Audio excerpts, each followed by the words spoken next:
Hello everyone, my name is Kim Oliver and I'm from KOCreationsCards. I'm an independent Stampin' Up! Demonstrator and I am creating a video for you today along with a group of other demonstrators from around the world for a group of ladies called Enjoy the Little Things in Life Design Team.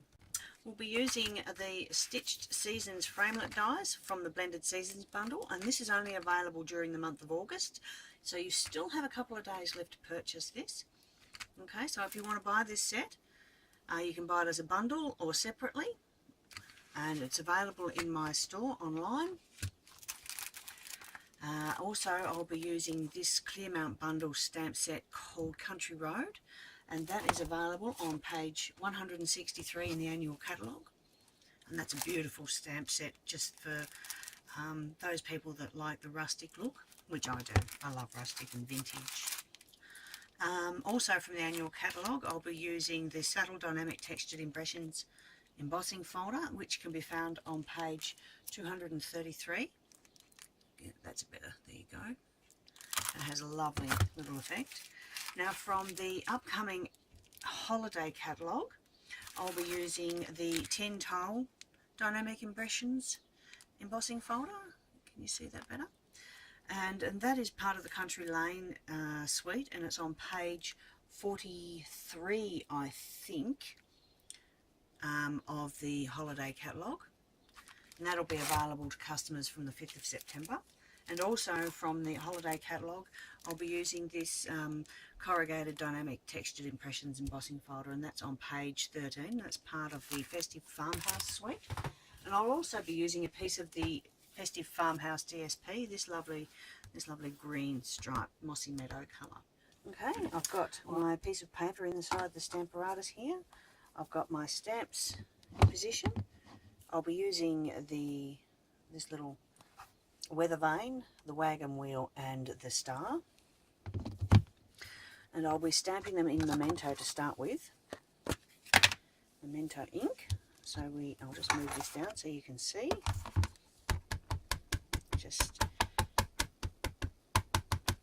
It doesn't have to be perfect because I'll be doing something else in a minute just to show you. I'll share with you what I do, what can be done. I'm also going to be using some bronze shimmer paint. Not bronze, sorry, bright copper it's called. I always say bronze, but it's actually called bright copper. Now I'll get my little dauber out I've been using for the bright copper. And you give it a little shake. You hear that little ball in there, that mixes it up nicely. Now, excuse me while I just straighten a few things up here.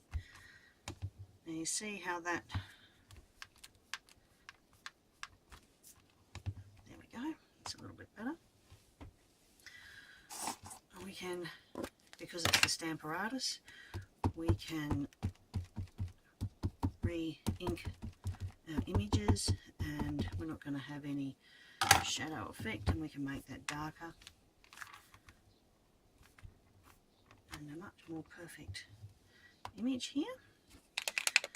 Now what I'm going to do, and I will take it off here so you can see, is I'm going to use my dauber like so. I'm going to just pop a bit of colour on the end of it from the lid. Okay, now I just want a little bit of this colour around the edges a little. So I'm trying to just, it doesn't matter if it's not just on the edges, it can be in other places. So, because we want a rustic effect, but we don't want to cover the black completely. Alright, so we'll pop that back in here, and I'll just dab a little bit more over here. Now we close, and again, if you're not happy with how that looks, we can just go back, get a little bit more of this out and retouch.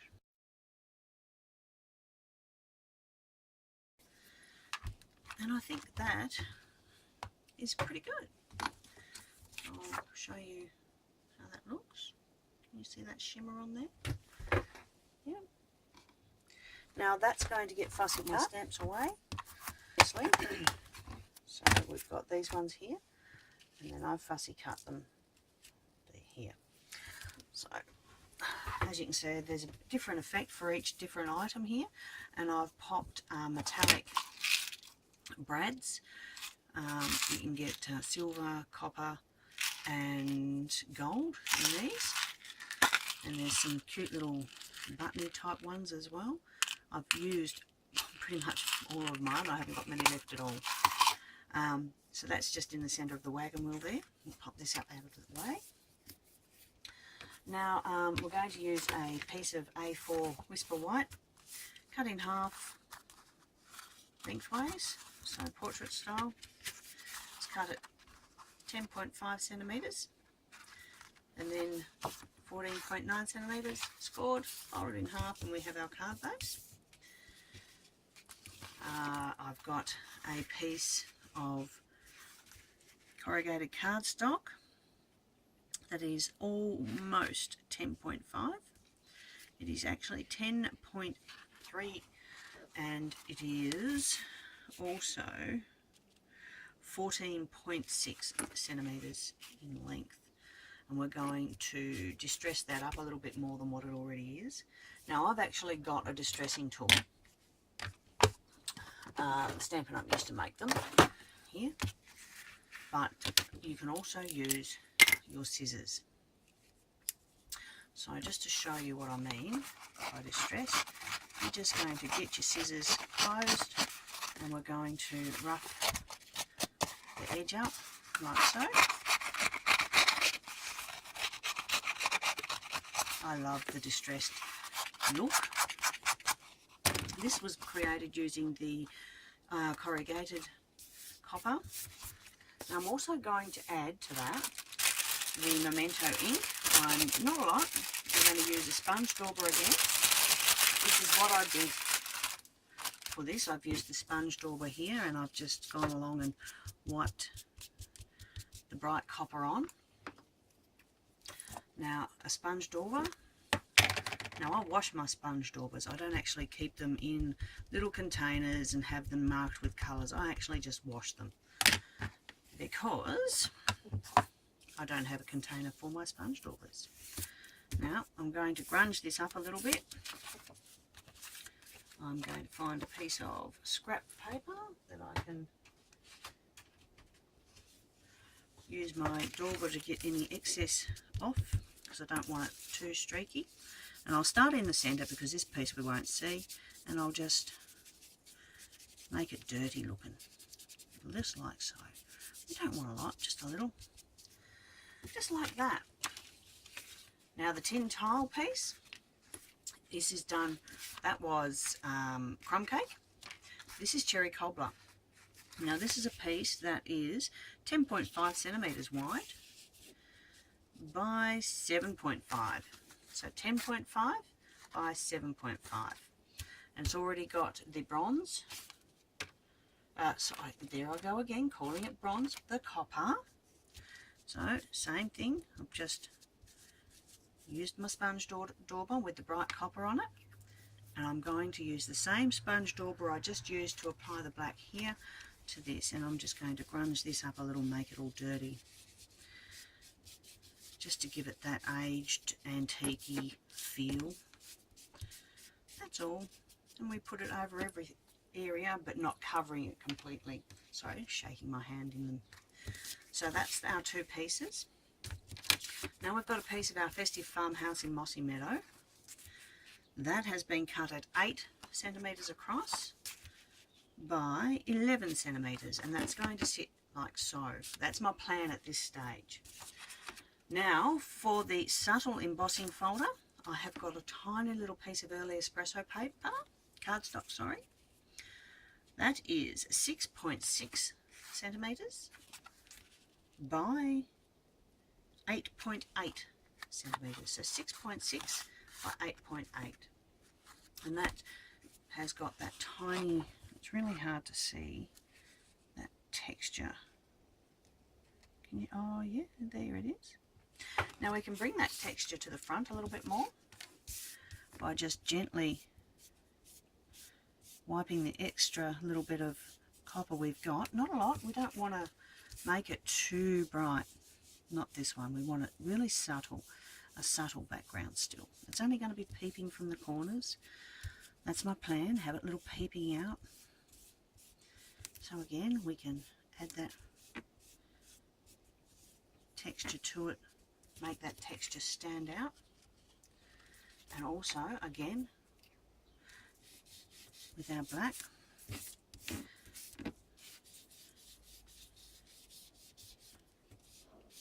not that you'll see that a lot on there, so, and that'll just add that little bit of carry through with our colour. I'll keep my fingers clean with a wipe here. Now, for the stitched Seasons framelit, we have a piece of Whisper White, and it is the smallest little label framelit that's been stitched. And once again, we'll be using our bright copper and my little notepad piece of paper here that I've got my pages written on, our sponge dauber again. These are the layers and things that I'm doing right now. We're going to just cover this in our bright copper, and then we'll heat dry it really quickly just to set it. All the other pieces have had a chance to dry naturally, so we've still got a bit of black on here. We're going to now grunge this up again, so we're going to put our black ink around the outside. Going to make it grungy and dirty. Grungy and dirty. You think maybe I might be in love with this style? I've been shabby chic. I love shabby chic. I love vintage. And I also love a primitive look as well. So Victorian vintage. So now we've just... Now that's ready for our sentiment. Our sentiment is going to be this way across on a little piece like so. Now I am going to re-stamp it because I have stamped that crooked. I'm not very clever sometimes. We all make mistakes. So I'm going to re-stamp it for you here.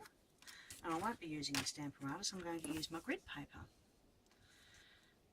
Like so. Now if I can find my image.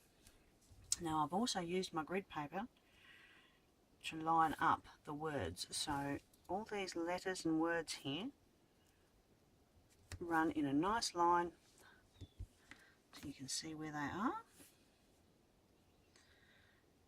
Okay, make sure that's straight. We've got little arrows on here, centre and centre.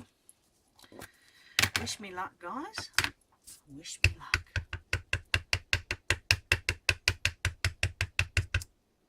Got a good coverage, I'm pretty sure. I'll stand up. Wish me luck. That's not straight. Ah, Kim, what are you doing? That's not straight. Turn it over. Just as well, there's two sides to each. Now, see what I did there? I didn't straighten up my block. I know that that sentiment is straight, so I need to have my block straight. That was my bad for looking at the bottom of the stamp instead of the block. Now, I've actually had the block straight on the grid, and I've lined up my letters. So this should be straight. And it is. Fabulous. Now I will heat set this too, so it doesn't, sorry, moving the camera there, smudge. Now, I've got a nice big pair of scissors here, and I'm just going to go from one corner straight over to the other, and that is my sentiment. Now hopefully, all going well, I can start, because I'm going to really, not going to distress that, I don't think. I'm going to distress this. And I'll do it all with scissors so you can see.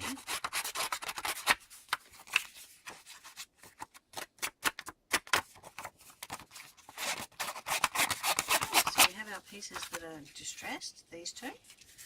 We're going to layer them like so. I'll just give you a quick show. Like so here. And that's going to be peeking out. Now we're going to have our sentiment. Whoops. Here.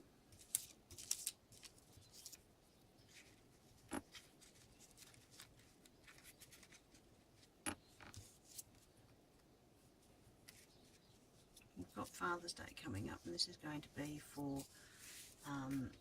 my husband. I don't think I'm going to put Dad on there or anything yet, but I am just debating. That needs a little something to finish that. Maybe some copper trim. What do you think? The copper trim might work well. So I'd like a nice big white piece. See, this is my process. You can also do this with it, but I'd suggest that you don't cut it until after you've got a length pulled apart ready to go down, because it shortens as you widen it.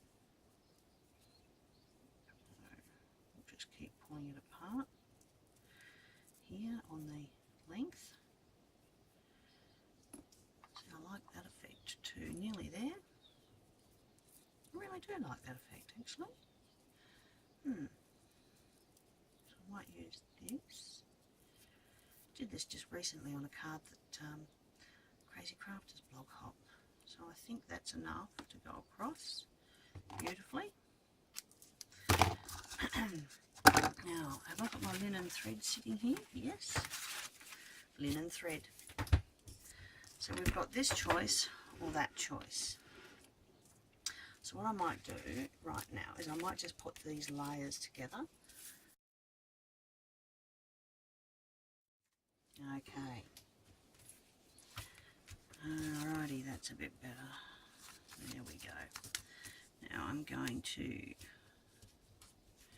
grunge the corners, make those bits really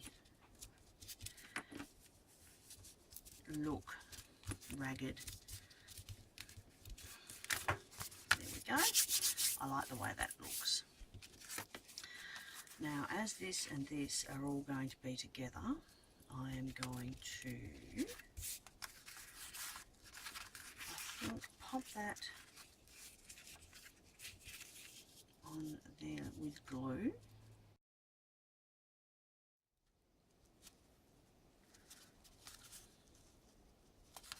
Alright, so that's that. Then we're going to have that like this. So I think that's going to be up on dimensionals, because we want a little bit of a lift in places. So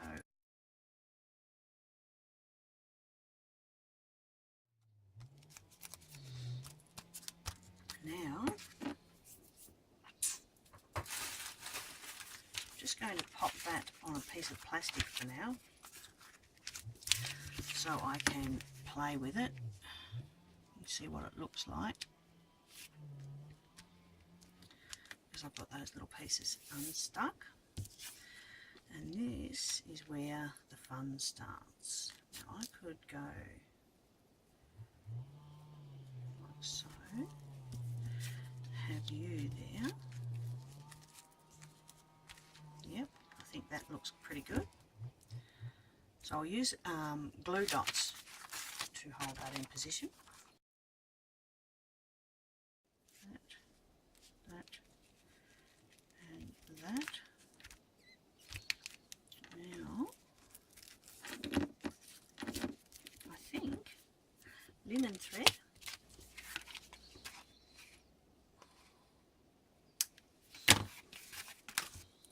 Okay, take this off here.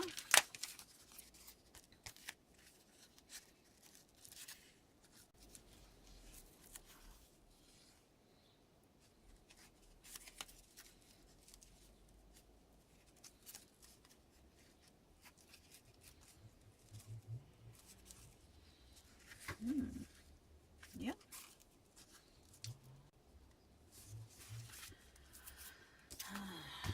That there again.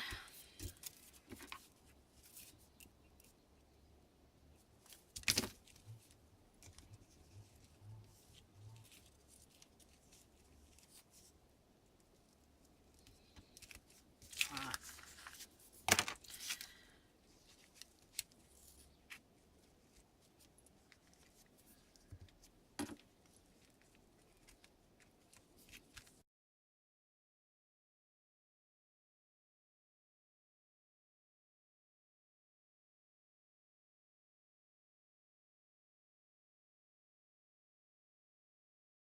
Okay, so I think I've worked it out now, the layout and how I'd like to finish it. So now we're just going to pop them down so they stay in position permanently. Use a few glue dots. So now this little piece here, I'd cut that from the wagon wheel above. Looks pretty good, I think. Now I'm just going to pop a bit of a glue dot here and lift if I can.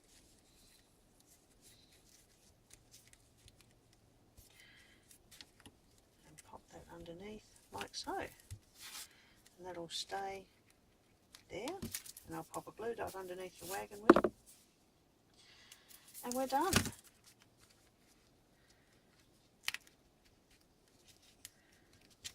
There we go. Oops. I've moved him. There. And that's our card. I think my husband's going to love that come Father's Day. He loves scrap metal. Alright, thank you very much for joining me today, and enjoy the person after me and their video that they're sharing with you on how they created their project. Bye for now.